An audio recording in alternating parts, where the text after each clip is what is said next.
up to your health and fitness activity, okay? Please, more intelligent than this. Thank you. And apparently it's supposed to rain tomorrow, so the softball's going to get rescheduled again. 2 Mondays, if it does rain. So if it doesn't, then we'll still have a game. Thank you.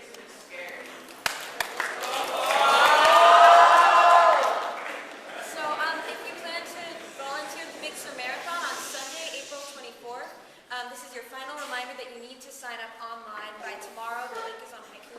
Also, please, if you haven't already done so, get a permission slip and turn it in. We'd like them by Monday. I'll be handing them out outside the chapel again after break, and they're also on Haiku, so don't forget.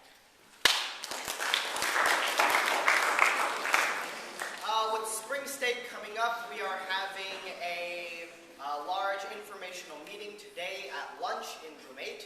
If you are unable to come to that meeting but do wish to still come to Spring State, please talk to me so that I have that all figured out. If you have dropped out of going to Spring State or were a very recent addition, please talk to me and just kind of give me a quick reminder so I don't register anyone that isn't going.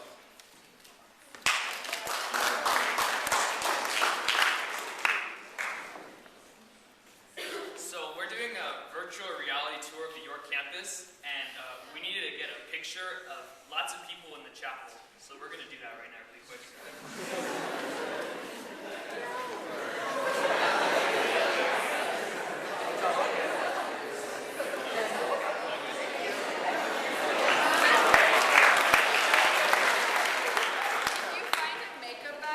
This big and has like leaves on it, please give it to me by tomorrow.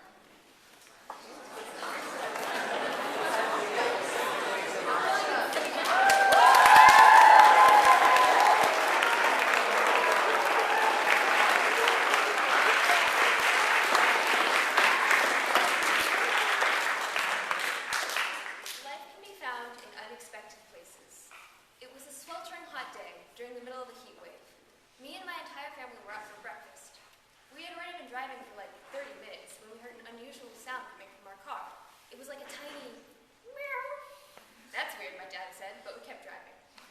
When we got to the breakfast place and got out, we heard the sound again, but louder, more distinctive. It was more like a meow. My mother muttered to herself about the strange old car, writing the whole thing off as some weird new problem. But me and my sister were engrossed in discovering the mystery of the meowing car. We opened the back and took everything out. Then we looked underneath all the seats, and even in the hidden compartment for the spare tire, but we didn't find anything. The sound persisted. I think it's coming from the engine, my sister exclaimed. My dad, who was thoroughly frustrated at this point, sighed deeply. Fine. He opened the hood, just to make me and my sister shut up. We looked, totally engrossed, as my dad pulled a small, gray lump from the engine. It was so tiny, like a furry little bundle of misery. Oh my gosh, we exclaimed. The tiny kitten tried to claw its way out of my dad's hands, but he stayed strong. We took the little kitten inside and put it in a small trash can so it wouldn't hurt himself. It was soot and garbage that he looked gray, but when he cleaned him off, he was actually bright yellow. Of course, me and my sister wanted to keep the kitten, but my mom protested. We knew with a little bit of consideration she would change her mind. The easiest way to trick your parents into keeping the pet is by giving it a name.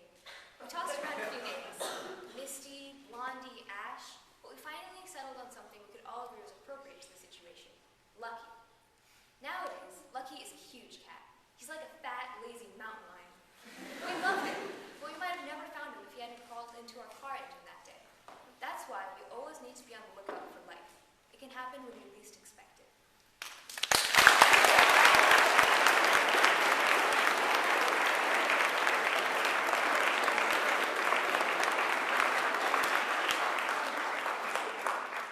In addition to volunteer opportunities at the Big Sur Marathon, with our aid station down the coast, if somebody is interested in volunteering for a shorter period of time, like from 4 or 5 in the morning until 9 a.m., the 5K registration needs a few more volunteers, and we have some opportunities on Friday or Saturday to register people too. So see me directly if you want to do that, and I can show you instructions.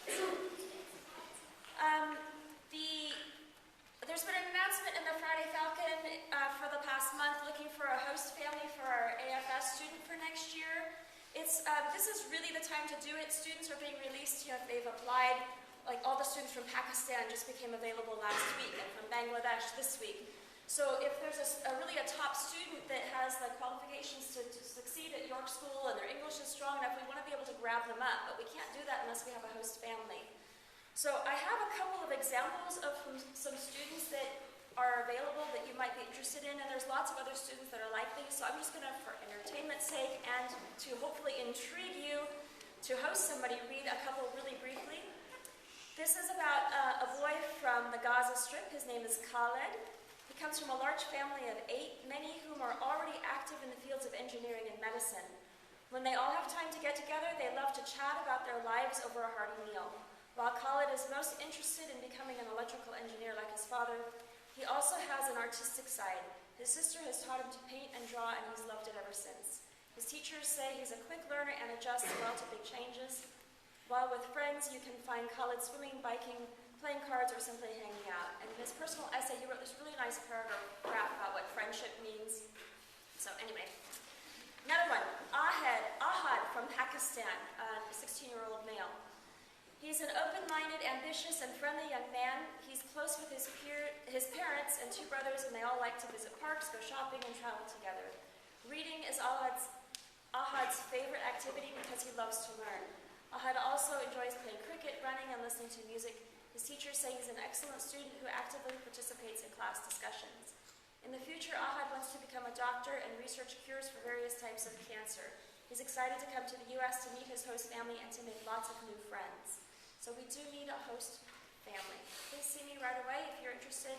Parents, students, love for you to have a brother or sister. We have lots of girls available too. Thanks.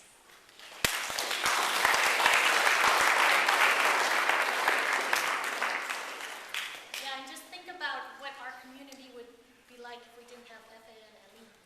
So we need a host family.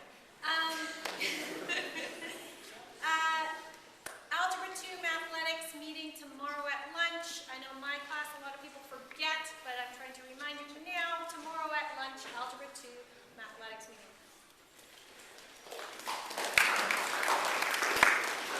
2 things. First, if you are traveling to the Silicon Valley Regional First Robotics Competition at San Jose State this afternoon with me and Mr. Smith, please meet outside the design shop at 3:30, and we'll depart together.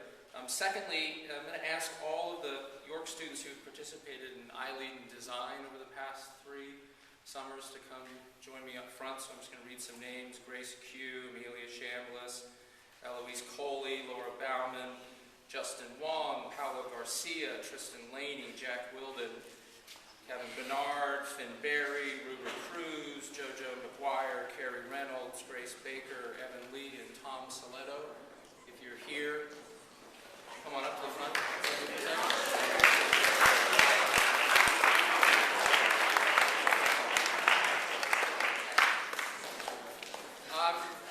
I just wanted to announce that we're going to go into our 4th summer of iLead and Design. It's a partnership between York School and the Middlebury Institute for International Studies at Monterey. It's a deep dive into design thinking. There is improv and independent thinking and creativity, and all of these students have designed amazing solutions for real organizations and businesses in the Monterey County area, tackling real challenges and using all of their skills to help create a better community for all of us. And if you have questions about that, please speak with any one of these students. Love to see a handful or more of York students sign up for this summer program. It's going to be in July for 2 weeks. If you go to the website, iLead and Design, you can read a little bit more about that. And how about we just all do our move for the end? Ready?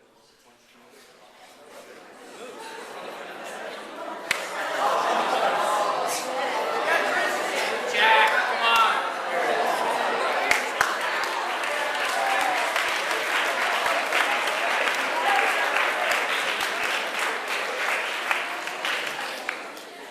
iLead Design is usually also a service learning opportunity, an excellent one.